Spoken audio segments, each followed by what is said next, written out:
We are back at Pigeon Mountain Trading Company in Lafayette, and I've got to tell you, I have fallen in love with this place. Everything having to do with bees, everything having to do with honey, and a lot of things that you would not think of. You can find them all right here. We have found Taylor Jackson, and she is the resident honey and bee expert. It's good to be back with you, Taylor.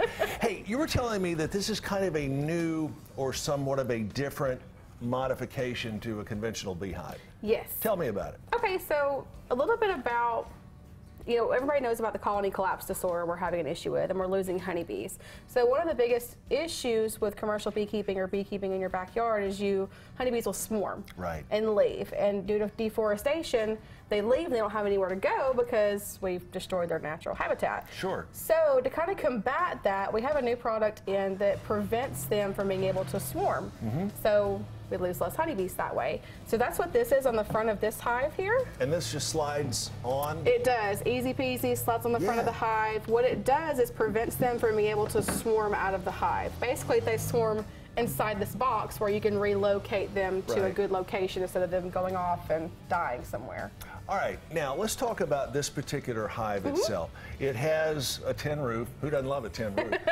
The construction of the hive itself, this looks extremely well made. What kind of wood do you use or do you recommend, and why?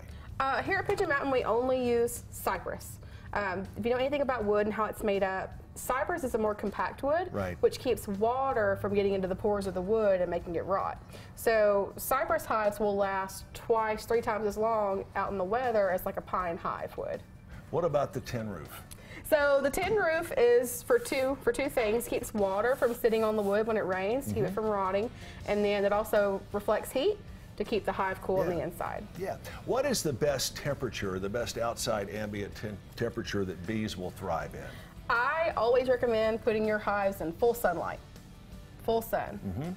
The hotter the better. The hotter the better, because it helps prevent pests. We humans have brought in a lot of pests that honeybees are not used to, which is causing a lot of issues with losing bee colonies as well. All right, now what about the equipment? Once the hive here is chock full of honey, you've got to run it through an extractor or a masher or some other piece of equipment. You have all of that here. We do. You have a couple options when it comes to getting your honey out of the hive. You can do what we call crush and strain, where you just squeeze the comb and put it through a strainer and it drains that way. Or you can put it through an extractor, which we'll show you in a minute. We have a lot of different extractors here, and you just spin the honey out of the comb, and then you can reuse that comb in the hive, which is better for the bees. We also have we have all the strainers you might need. We have all the bottles you might need, and all the other equipment for extracting. So essentially with beekeeping, there's a lot of, for lack of a better word, recycling from the wax, from the hives, from the food, everything. You can kind of use it again and again and again. Yes, especially the wax. That's what takes the bees the longest to build up in the springtime, is building the honeycomb out. So if you can recycle that instead of crushing it, that saves the bees a lot of time in the spring. And when it comes to cooking, and you know I love to cook, when it comes to cooking, anything that calls for sugar, you can use honey here from Pigeon Mountain. You can use it as a replacement for sugar. And it makes it taste better, and honey goes a little bit further than conventional sugar does. Yeah, like 1 tablespoon of honey equals like 4 or 5 tablespoons of sugar, so you use way less to get the same flavor. And of course, if you're making pancakes or waffles, honey is so much better than syrup. Yes, it is. And you have got different flavors of honey down here. You said you had, what, 14 varieties? Around 14. And it comes in all sizes. All kinds of containers. If you're a klutz like me, you may not want a glass kind of container. We do have plastic, You do have plastic, and of course you have the outfits like this. Yeah, we have a lot of different varieties of our beekeeping suits. Even if you don't want to wear like a whole suit, we do carry just like the veils, like what I usually wear. This is actually our new one. This is ventilated. We all know it gets super hot here in Georgia. Correct. It's like me, especially working out in the apiary 6-7 hours a day. It gets a little miserable. So this is ventilated, so you can feel a breeze through it. We do have like the traditional cotton suits. We have the ventilated. We have another one that's plastic ventilated.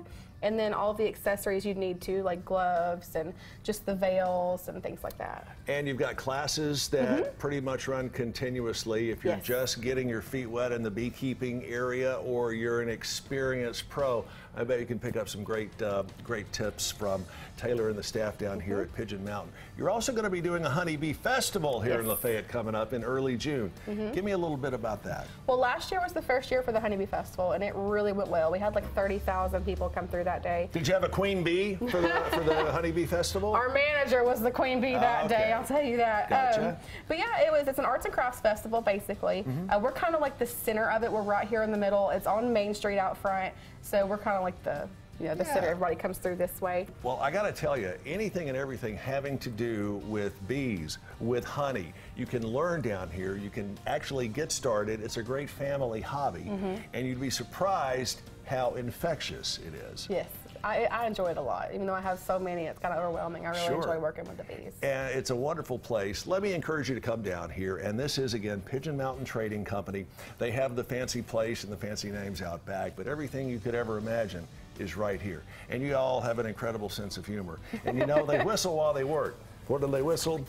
Don't worry. Oh, gosh, be you found the bumper happy. sticker. Don't worry. Be happy.